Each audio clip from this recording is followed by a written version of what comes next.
بسم اللہ الرحمن الرحیم الحمد للہ وحدہ والصلاة والسلام علی من لا نبی بعدہ اما بعد۔ بحقی کی روایت ہے، حضرت ابو ہریرہ رضی اللہ تعالیٰ عنہ روایت کرتے ہیں کہ رسول اللہ صلی اللہ علیہ وسلم نے ارشاد فرمایا، حضرت موسیٰ بن عمران علیہ السلام نے اللہ تعالیٰ کی بارگاہ میں عرض کیا، اے میرے رب، آپ کے بندوں میں آپ کے نزدیک زیادہ عزت والا کون ہے؟ حضرت موسیٰ بن عمران علیہ السلام نے اللہ تعالیٰ کی بارگاہ میں عرض کیا، اے میرے رب، آپ کے بندوں میں آپ کے نزدیک زیادہ عزت والا کون ہے؟ اللہ تبارک و تعالیٰ نے ارشاد فرمایا، وہ بندہ جو بدلہ لے سکتا ہو اور پھر معاف کر دے، جو بدلہ لے سکتا ہو اور پھر معاف کر دے۔ معاف کرنا یہ اللہ تبارک و تعالیٰ کو بہت زیادہ پسند ہے۔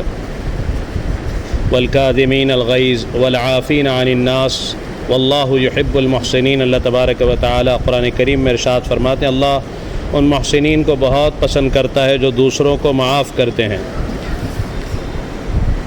یہ بہت بڑی صفت ہے، خصوصیت ہے کہ آدمی کو معافی مانگنا بھی آ جائے اور معاف کرنا بھی آ جائے۔ چونکہ انسان غلطی ہو جاتی ہے تو غلطی ہو جائے تو معافی مانگنا بھی آئے، اور کسی دوسرے سے غلطی ہو جائے تو معاف کرنا بھی آ جائے۔ ترمذی کی روایت ہے، عبداللہ ابن عمر رضی اللہ عنہما سے روایت ہے، ایک صاحب نبی اکرم صلی اللہ علیہ وسلم کی خدمت میں حاضر ہوئے اور عرض کیا، یا رسول اللہ، میں اپنے خادم کی غلطی کو کتنی مرتبہ معاف کروں؟ میں اپنے خادم کی غلطی کو کتنی مرتبہ معاف کروں؟ آپ صلی اللہ علیہ وسلم خاموش رہے۔ انہوں نے پھر وہی عرض کیا، یا رسول اللہ، میں اپنے خادم کو کتنی مرتبہ معاف کروں؟ آپ علیہ السلام نے ارشاد فرمایا، روزانہ 70 مرتبہ۔ 70 کا لفظ عربی میں بہت زیادہ کے لیے بھی استعمال ہوتا ہے کہ بہت کثرت سے معاف کرو۔ کتنی مرتبہ یا رسول اللہ؟ بار بار غلطی کرتا ہے۔ آپ نے فرمایا بار بار معاف کرو۔ بخاری شریف کی روایت حضرت حذیفہ رضی اللہ تعالیٰ عنہ فرماتے ہیں، نبی اکرم صلی اللہ علیہ وسلم کو یہ ارشاد فرماتے ہوئے سنا کہ تم سے پہلے کسی امت میں ایک آدمی تھا، جب موت کا فرشتہ اس کی روح قبض کرنے آیا اور روح قبض ہونے کے بعد وہ اس دنیا سے دوسرے عالم کی طرف منتقل ہو گیا تو اس سے پوچھا گیا کہ تو نے دنیا میں کوئی نیک عمل کیا تھا؟ اس نے عرض کیا کہ میرے علم میں میرا کوئی ایسا عمل نہیں ہے۔ اس سے کہا گیا کہ اپنی زندگی پر نظر ڈال، غور تو کر۔ اس نے پھر عرض کیا کہ میرے علم میں میرا کوئی ایسا عمل نہیں ہے سوائے اس کے کہ میں دنیا میں لوگوں کے ساتھ خرید و فروخت اور لین دین کا معاملہ کرتا تھا، جس میں دولت مند کو میں مہلت دیتا تھا اور تنگ دستوں کو معاف کر دیتا تھا۔ اللہ تعالیٰ نے اس شخص کو جنت میں داخل فرما دیا۔ کہ تاجر تھا لیکن دنیا میں لوگوں کے ساتھ اس کا سلوک یہ تھا کہ وہ دولت مند کو مہلت دیتا تھا اور تنگ دستوں کو معاف کر دیتا تھا۔ اس عمل کو قبول فرما کر رب کریم کی طرف سے اس کے لیے جنت کا فیصلہ ہو گیا۔ مسلم شریف کی روایت ہے، ابو قتادہ رضی اللہ عنہ فرماتے ہیں، میں نے رسول اللہ صلی اللہ علیہ وسلم کو یہ ارشاد فرماتے ہوئے سنا کہ جو شخص یہ چاہتا ہو کہ اللہ تعالیٰ اس کو قیامت کے دن کی تکلیفوں سے بچائے تو اس کو چاہیے کہ تنگ دست کو مہلت دے یا معاف کر دے۔ تنگ دست کو، جو بیچارہ دنیا میں تنگی میں ہے، معاشی پریشانی میں ہے، اس نے کوئی قرض لے رکھا ہے یا کوئی معاملہ ہے، تو اگر ہو سکتا ہے اللہ نے دیا ہے تو معاف کر دے یا کم از کم اسے مہلت دے۔ یہ تو اس سے کہا کہ جس نے قرض دیا ہے۔ قرض لینے والے سے یہ کہا کہ قرض بڑی عجیب چیز ہے، اگر لیا ہے تو وقت پر اسے ادا کرے، ورنہ اللہ کے نبی علیہ السلام نے غالباً آگے وہ حدیث آئے گی جس میں آپ علیہ السلام نے بڑی سخت وعید ارشاد فرمائی کہ آدمی قرض لے اور اس کو نہ لوٹائے۔ ابو داؤد شریف کی روایت حضرت انس رضی اللہ عنہ فرماتے ہیں، میں نے مدینہ المنورہ میں 10 سال نبی اکرم علیہ السلام کی خدمت کی۔ چھوٹے بچے تھے حضرت انس رضی اللہ تعالیٰ عنہ، والدہ نے آپ کی خدمت میں پیش کیا تھا، یا رسول اللہ یہ آپ کی خدمت کرے گا۔ بڑا موقع ملا، 10 سال ایک لمبی مدت ہوتی ہے، 10 سال خدمت کی۔ خود فرماتے ہیں میں نوعمر لڑکا تھا، اس لیے میرے سارے کام رسول اللہ صلی اللہ علیہ وسلم کی مرضی کے مطابق نہیں ہو پاتے تھے، یعنی نوعمری کی وجہ سے مجھ سے بہت سی کوتاہیاں بھی ہو جاتی تھیں، لیکن اس 10 سال کی طویل مدت میں کبھی آپ علیہ السلام نے مجھے اف تک نہیں فرمایا، نہ کبھی یہ فرمایا کہ تم نے یہ کیوں کیا، نہ کبھی یہ فرمایا کہ تم نے یہ کیوں نہیں کیا۔ ابو داؤد شریف کی روایت ہے، 10 سال میں کبھی ایسا نہیں ہوا ایسا کیوں کر دیا، ایسا کیوں نہیں کیا.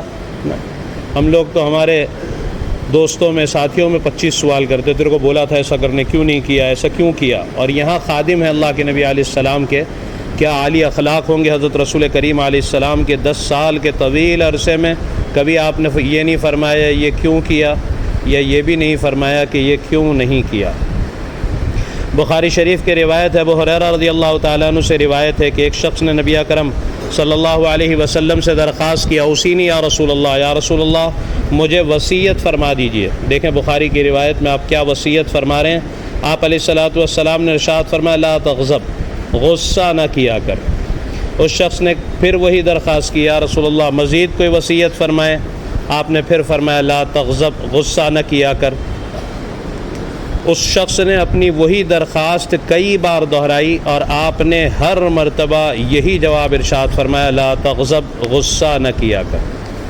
بیجا غصہ یہ بڑی خطرناک بیماری ہے. علماء نے مستقل کتاب تصنیف کی ہے غصے کے عنوان پر کہ بیجا غصہ یہ کبیرہ گناہوں میں سے ایک گناہ ہے اور اسے حرام. غصے کا آنا یہ تو ایک فطری چیز ہے، اس لیے قرآن نے جہاں غصے سے روکا ہوا یہ نہیں فرمایا کہ وہ لوگ جو غصہ نہیں کرتے، بلکہ فرمایا والکاظمین الغیظ، جو غصے کو پی لیتے ہیں، کہ غصہ آئے تو کنٹرول کرے اپنے اوپر.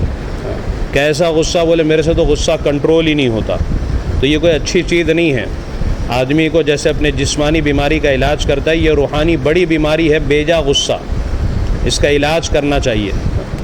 یہ غصہ بڑی خطرناک چیز ہے. آدمی غصے میں پتہ نہیں کیا کچھ کر جاتا ہے اور پھر زندگی بھر اس پر پشیمانی اور افسوس.